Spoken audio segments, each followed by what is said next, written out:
और चलिए बुलेटिन में खबरें अब कुछ विस्तार से। इस वक्त की एक बड़ी खबर सामने आ रही है हवाई सफर से जुड़ी हुई। एक बार फिर से एयर इंडिया का विमान वापस लौटा। बाली एयरपोर्ट से वापस लौटा है एयर इंडिया का विमान। ज्वालामुखी में विस्फोट के बाद अब विमान को वापस लौटाया गया।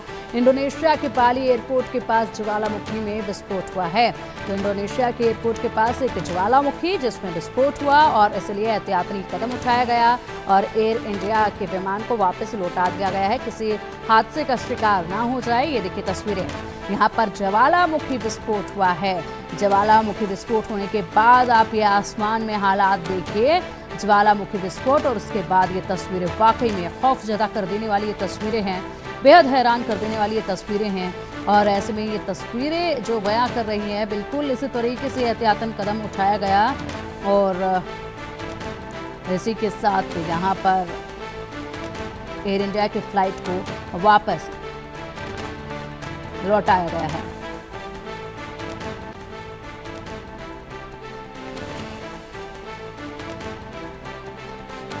एयर इंडिया को लगातार यहाँ पर जिस तरीके से, क्या इसको कहा जाए, क्या ये एहतियातन कदम उठाए जा रहे हैं, क्योंकि लगातार कल भी एक के बाद एक एयर इंडिया की फ्लाइट्स को लेकर खबरें आई, तकनीकी खामियां पाई गई, जिसके बाद लोगों का विश्वास एयर इंडिया पर घटने लगा। लेकिन आज फिलहाल जो खबर आई है, ये एहतियातन कदम उठाया गया है यात्रियों की सुरक्षा के मद्देनजर।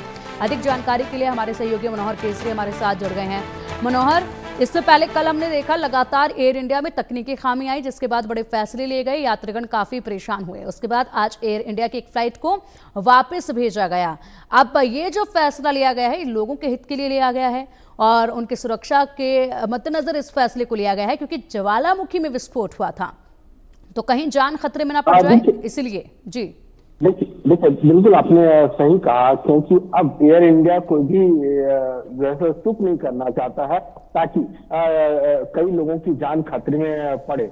अगर इस मामले को अगर हम देखें तो जो इंडोनेशिया के बाली है, वहां से ईस्ट 500 किलोमीटर की दूरी पे ये ज्वालामुखी जो है सो फटा हुआ है और आप देखेंगे इसकी लपटें और धुआं करीब 150 किलोमीटर तक फैल गया है। अगर ऊंचाई की और हम बात करें तो 26,000 से भी ज्यादा फीट ऊंचा है, तो पूरा इलाका राख में ही तब्दील हो गया है। लोग वहां बहुत ज्यादा प्रॉब्लम में है। तो ऐसी स्थिति में बाली जो दिल्ली से फ्लाइट एयर इंडिया की गई थी, उसको वापस दिल्ली बुला दिया गया है, वापस लैंड कर दिया गया है दिल्ली और सभी यात्रियों को उतार दिया गया है। कहा जा रहा है कि हम यात्रियों को जो भी इसके लिए दिक्कत हो रही है, उसके लिए हम सारी व्यवस्था कर रहे हैं।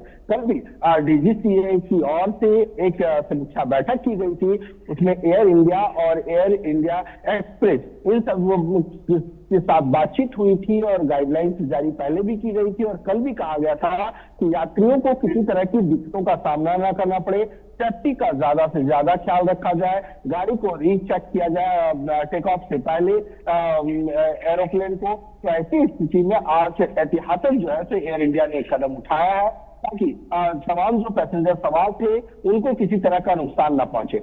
जी बिल्कुल, और ये एहतियातन कदम उठाया गया है। और मनोहर, जिस तरीके से यहाँ पर एक हादसा पेश आया, उसके बाद एयर इंडिया जो है वो जरूरी कदम भी उठा रही है और ज्यादा अलर्ट मोड पर इस वक्त जो है एयर इंडिया देखी भी जा रही है। लेकिन यहाँ पर पूरी तरीके से सतर्क है एयर इंडिया एयरलाइंस। लेकिन फिलहाल अगर देखा जाए तो जो खामियां आ रही हैं उसको इग्नोर नहीं किया जा सकता है। लोगों का विश्वास जो है वो कहीं ना कहीं टूट रहा है एयर इंडिया पर। तो इसको लेकर आने वाले वक्त में एयर इंडिया किस तरह के कदम उठा सकती है? अब लोगों का जो विश्वास हवाई सफर से उठने लगा है, उसको दोबारा से बहाल कैसे किया जाएगा? आने वाले वक्त के लिए क्या मजबूत पॉलिसी होगी ताकि लोग जब सफर करें तो वो खुद को सुरक्षित महसूस करें, कोई तकनीकी खामी उनकी जान पर ना बन पाए? देखिए बिल्कुल आपने सही कहा कि हवाई सफर से लोगों को डर लगने लगा है। खास करके अगर हम एयर इंडिया की बात करें, बीते अगर हम 48 घंटों की बात करें तो 5 से 6 ड्रीम लाइनर जो है उसे वापस या तो फिर लौटाया गया है या वो फ्लाइट की आपात लैंडिंग हुई है। जैसे कल सैन फ्रांसिस्को से जो फ्लाइट आ रही थी ड्रीम लाइनर, उनको कोलकाता में आपात लैंडिंग कराई गई, तकनीकी खामियां बताई गई। इसके अलावा अगर हम देखें तो दिल्ली से पेरिस की फ्लाइट को जो है तो वापस किया गया। तो ऐसी स्थिति में एयर इंडिया की ओर से एहतियातन ये कदम उठाया जा रहा है कि उनके पास जो बोइंग ड्रीम लाइनर 787 सीरीज की जो फ्लाइट है उसकी लगातार रीचेकिंग की जा रही है। उसके अंदर जो खामियां हैं उस खामियों को दूर किया जा रहा है।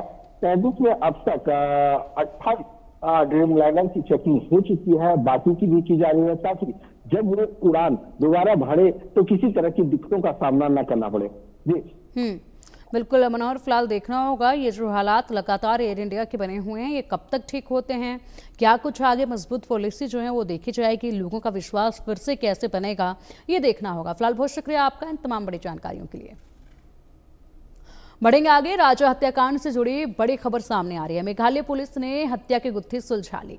हत्या में इस्तेमाल एक और चाकू को बरामद किया गया। क्राइम सीन रिक्रिएशन के दौरान